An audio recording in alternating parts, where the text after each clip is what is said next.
One thing, if you're from TikTok, this is another warning. I'm not saying this is a blue pill, red pill type of a moment, because I don't know if this theory is true, so think for yourself, but this is a serious warning that if you want to keep your current perspective on reality, don't watch this video. Forget anything that you may have seen on TikTok and move on with your life. If the YouTube algorithm brought you here, then you know what you're in for. This is evidence for the old world in Lisbon, one of the most interesting historical cities that you can really find in the world. And I'll present some, this could be interesting for anyone, because I'll present pictures from way back when, because I went to an archive actually. So these are some rare images of Lisbon. I went to a photography archive and bought some pictures to use. But I will also compare them with modern pictures that I took just walking around the city the last couple of days. And I'll talk about it a little bit, as well as giving the mainstream view on all of this went down. I want to say to the people in the community of the old world theory, if you watch this video, just know I first heard about this theory a week ago. And before that, I was really into like ancient history, and I still am. But this threw me a very hard curveball, because I'm not saying I believe in it. I'm not saying I believe in it. I will present this information as unbiased as I possibly can. But I think there are some very big questions that come up when you look at some of these pictures. With that being said, enjoy. This is the old world of Lisbon, Portugal. So, mainstream history. Lisbon is actually one of the oldest cities in the world. Julius Caesar actually called it Olisipo. So the Romans took over, and after that, Germanic tribes took over in the 5th century, and they held Lisbon in their power. In the 8th century, the Moors, also a very interesting civilization when it comes to this theory. Don't necessarily know why, I just heard the name pop up from time to time. So again, this is just a nook for you to research if you feel like it. But they took over in the 8th century. Then Afonso I came around, and it was about like 1147, I think. He was a Templar, just as about any Portuguese king, but that's besides the story.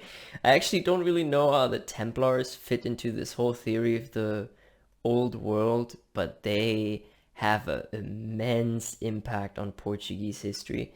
So you can see it everywhere, and you'll also see it in the pictures that I'll share with you. Another thing that I've heard, same with the Moors, is the Phoenicians. The Phoenicians are supposedly actually the Irish. Don't ask me why, ask the Mind Unveiled. He has some videos on the topics, but don't know why. Anyways, either or. So there were Phoenician ruins that are found beneath the castle here.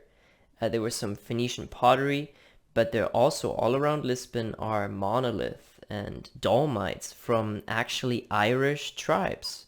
So you have a double connection here, which I thought was maybe kind of interesting to some people. Then, the Age of Discovery.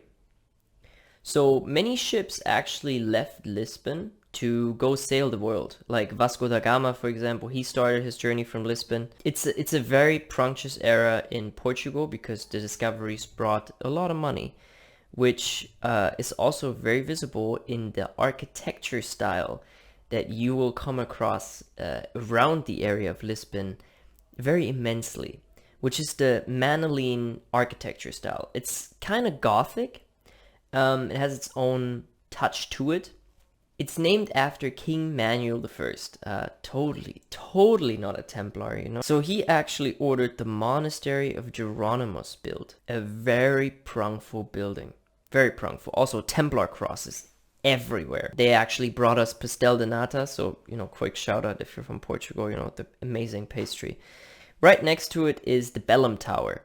The Belém Tower, another great piece of architecture, also from the same era, also in Maneline style, also a lot of Templar crosses. At this point, I feel like it's good to mention that Belém is actually the Portuguese word for Bethlehem. Maybe that's of some importance.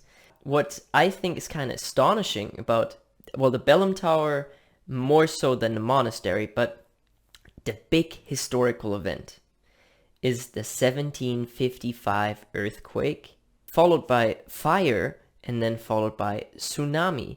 So, looking at it, how did that tower survive? Like, that's a miracle. If that tower, like, made it unharmed, and I didn't see that it was restored, man, like, that's a robust tower. It was also a prison for some time. Looking on older maps that I took, like, I found some older maps and older depictions of the tower, and it looks like it's even way further out in the sea. Now, looking at the Wikipedia article, I couldn't actually find more pictures of it being in the sea, although I've seen some. But Wikipedia says that the tower is actually built on a small island in the river near the shore.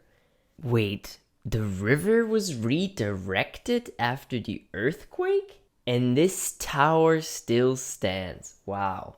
Miracle. The earthquake supposedly destroyed 85% of the entire city's architecture. That's crazy. That's a crazy amount. 85%. Well, some buildings, obviously, were then supposedly lost, like the Ribeira Palace, which was also ordered by, King Manuel I, because why the hell not? And in its spot now is the very famous and also very beautiful Praça de Comércio, or Praça do Comércio. So what I found on this picture, though, is that it wasn't actually completely destroyed. It was damaged, but then they decided to demolish it and rebuild it. Now, again, all I know is I know nothing. But if you look at the old images that we have from the palace and from the layout of the Praça de Comércio and the Ribeira Palace, the old pictures and drawings, don't they seem like the same building? Yeah, the dome is missing in like the main tower, but on one of these old drawings we can also see a structure in the back that somewhat looks like it's built on top of ruins. Now, I couldn't see it when I walked there, but I also didn't look too thoroughly. I'm honest, maybe there is something there. If you've been to Lisbon or if you know something about any of it, put it in the comments. This is a video that's a baseline for this Lisbon area, and I wanted to just connect all dots that we can. Right by the Praça de Comércio is this beautiful arch, the Rua Augusto Arch. It was apparently built in 1875. It also featured a clock and the famous Portuguese people Vasco da Gama and Marques de Pombal, who was the ruler of the Portuguese Empire at the time of the earthquake and rebuilt the city. I have a question because, again, I have 1 week into this field of research. What about the historical figures? Like, you have statues of Marques de Pombal or Vasco da Gama, like, everywhere. And I was wondering if the theory is true and that we inhabited these buildings and we didn't build them ourselves. What about the statues? Like, what about the people like Marques de Pombal? Are they fake? But then how did they build these statues? So if you know something about it, please just, in either way, I want to be, honestly, I want to be debunked that this old world theory is not true.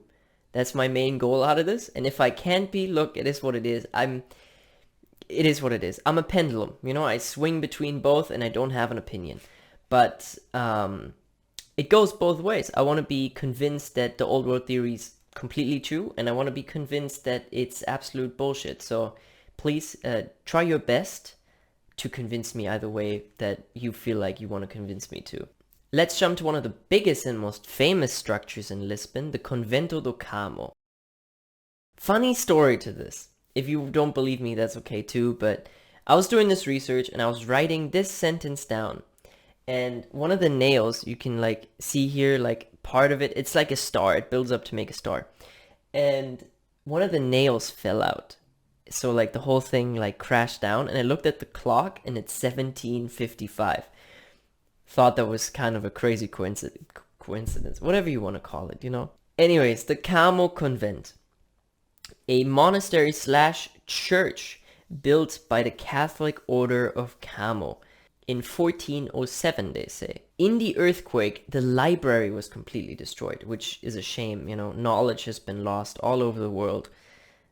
It's kind of crazy that earthquakes and fires seem to like libraries the most. I mean, I guess books burn good, but yeah, I don't know. Nowadays, it's actually an archaeology museum and has mummies from Egypt in it, and also like pottery from South America. I didn't get why when I was inside there. Like, back then I didn't know the theory, but I didn't pay close attention to it, but I thought it was weird. Also, I honestly think that that church has some other mystery to it, because in Assassin's Creed Rogue, this is where the main character goes and takes an artifact from beneath that comes from the more ancient civilization. I know it's a video game, but still interesting. They actually say that from the taking of the artifact, the earthquake happened. But look, I'm not going that far. You know, like, that's a stretch right there. What I'm doing here is completely legit. I also walked around the church, and you can clearly see some archways and some entrances and some other anomalies around it, as well as these weird, like, very smooth pole holes. I don't know what they are. If you know, please let me know. Right next to it is the Santa Giusta lift, a very big trademark and a beautiful elevator, first used in 1902, and it was formerly a steam elevator and now electric. Following the path down, you get to the Rossio Square, one of the main squares of Lisbon downtown, and this is the one that I saw on my walk that really inspired me to actually make this video. There's a lot to digest here. Let's start with the theater. Teatro Nacional de Di Maria de Segundo, or like Don Maria II, I don't know, National Theater. It was built on top of the Palacio dos Estras, which was the headquarters of the Portuguese Inquisition. No one expects the Portuguese Inquisition. It also continued to be a prison for witches and, people that went to post them. So I thought that was an interesting fact to mention. This is also where they did all their executions. So it's great. Great tourist spot, good energy there. So the theater was built on top of it in 1846. What I think is especially interesting about these pictures is the floor in front of it. So the picture of apparently 1864 shows these waves on the floor that can be seen today. But in later pictures of the Rossio Square, so like in the 1940s, for example, the floor looks completely different. And I don't know why they would have built it, then reconstructed it and went back to the old. Maybe they did, but it seems complicated. I don't know what's up with that, but I just felt like sharing. Pretty interesting designs and artworks on the sides too, like mythology everywhere. It looks very intricate and old, I may say, but you know, how old is this building? Who knows? The building next door was also part of the Inquisition, and it was built in 1246, so very early, according to the mainstream timeline. All of these dates are. Anyways, the Igreja de São Domingos, or the Church of Saint Dominic, I guess, got messed up in the earthquake of 1755, and was then rebuilt, and was finished to be rebuilt in 1807. It then caught on fire in 1959, which is still clearly visible in the church. That was on Wikipedia. I actually entered the church after reading this article, and I see their point. You see scorch marks everywhere, but the stone kind of looks like it's wax. It looks somewhat molten, which is, I don't think stone can melt like that. At least that I'm aware of. I don't know. It looks very bizarre.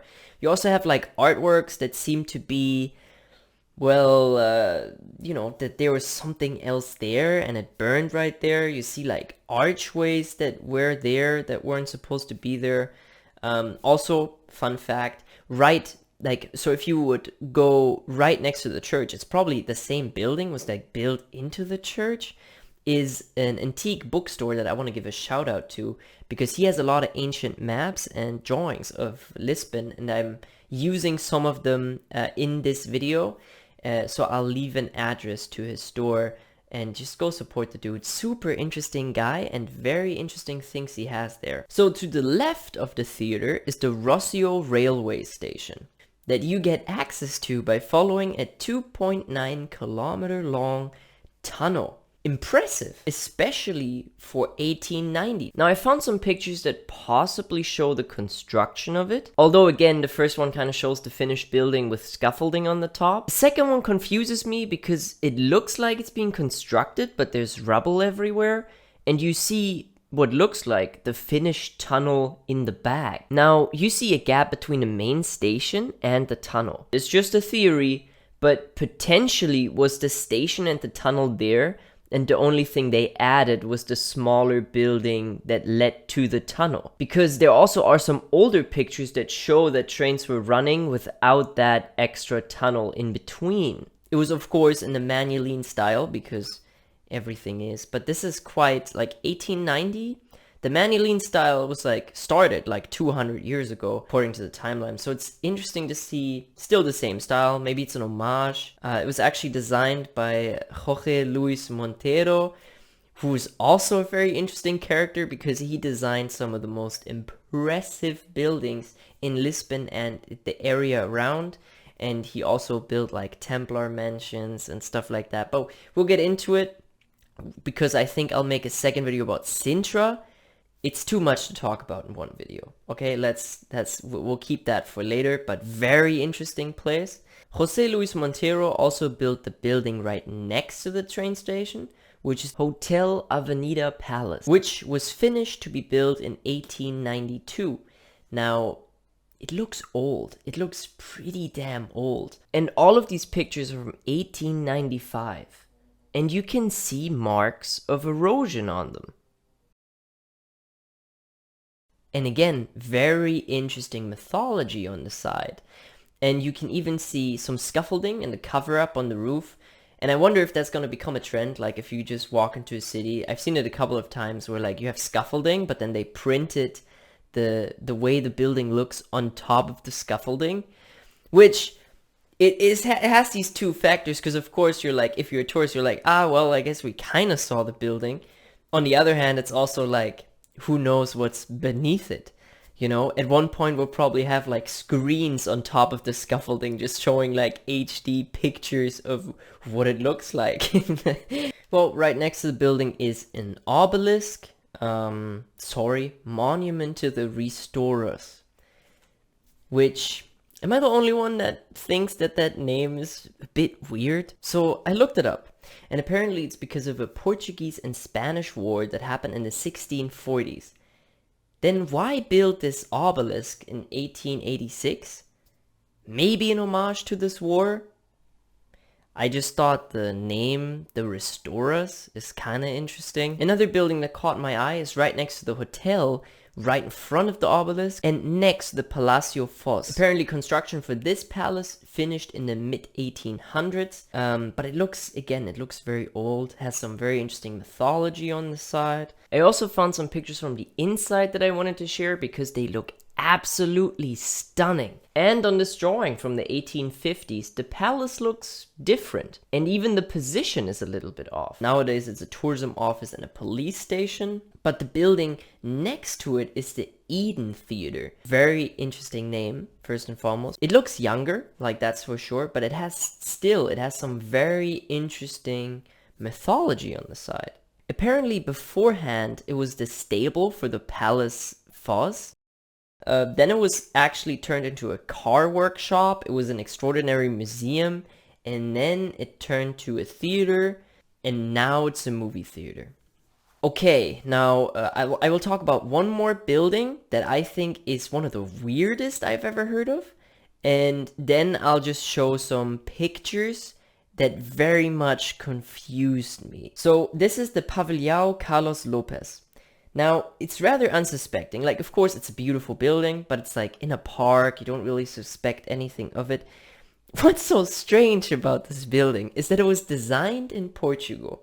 Okay, it was designed in Portugal, and it was all the material and the design was then shipped over to Rio de Janeiro in 1922, where it was part of the Rio de Janeiro exhibition of 1922.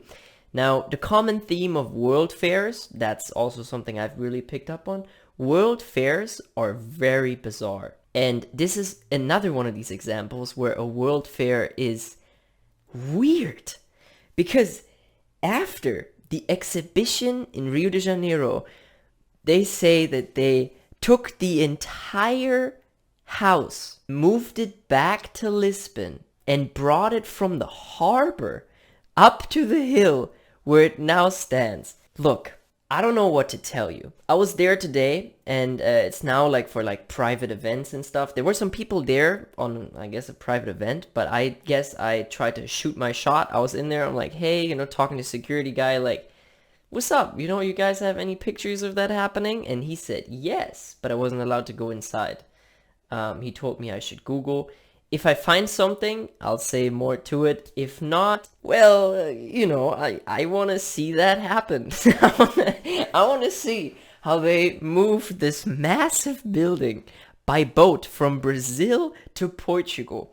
I did not find any images that show evidence of how it was transported, but it was restored in 2009. And it looks very old. Like, I don't know, just let me know what you think about these images. Alright, that was the major part of this video with the building comparisons. Although we'll still do some now, but this is more of a picture show.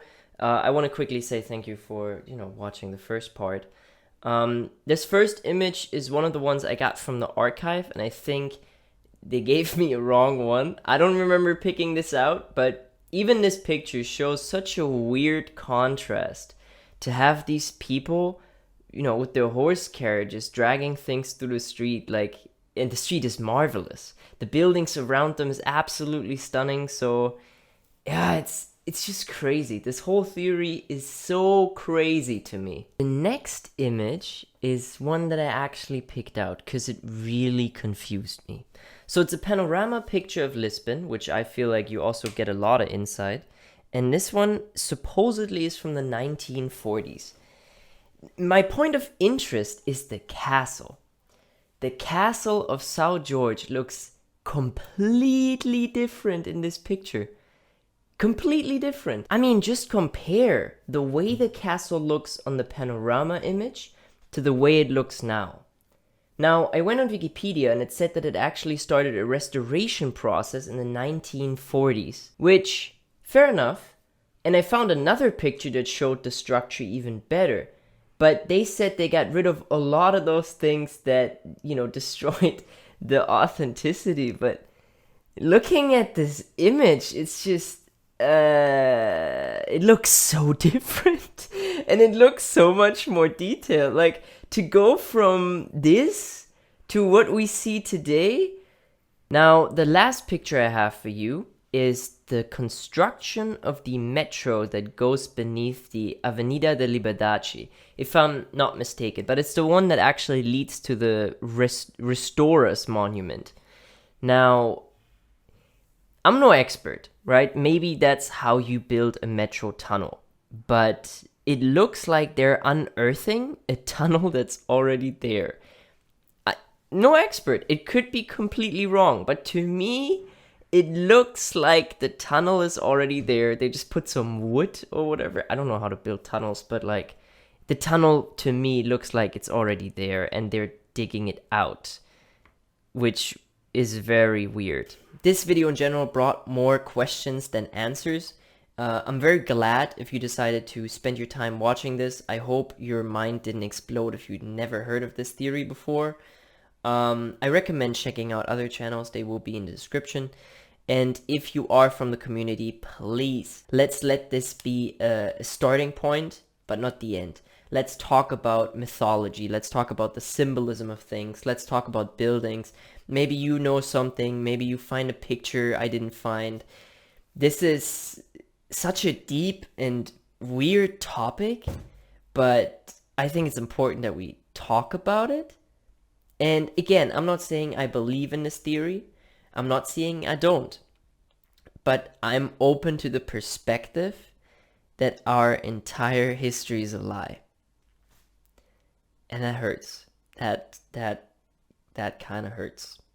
Well, I hope you enjoyed this video. Let me know if you want to see a part 2. If you want to, I'll go back to that archive, because I only paid for 3 pictures, but I wrote down like, this is like my notes, but like I wrote down a bunch more. But I was a bit too broke to like really say it. It's like 130 a picture. So I'll put a donation link, and if you want me to just buy the whole stock, I'll do it. You know, whatever money gets donated, I'll spend on buying old pictures I think are interesting, and then make a part 2, just like more of a picture show and comparing modern to old, and find the same streets and stuff. But let me know if you're interested, and well, thank you very much for watching. And yeah, I'm confused.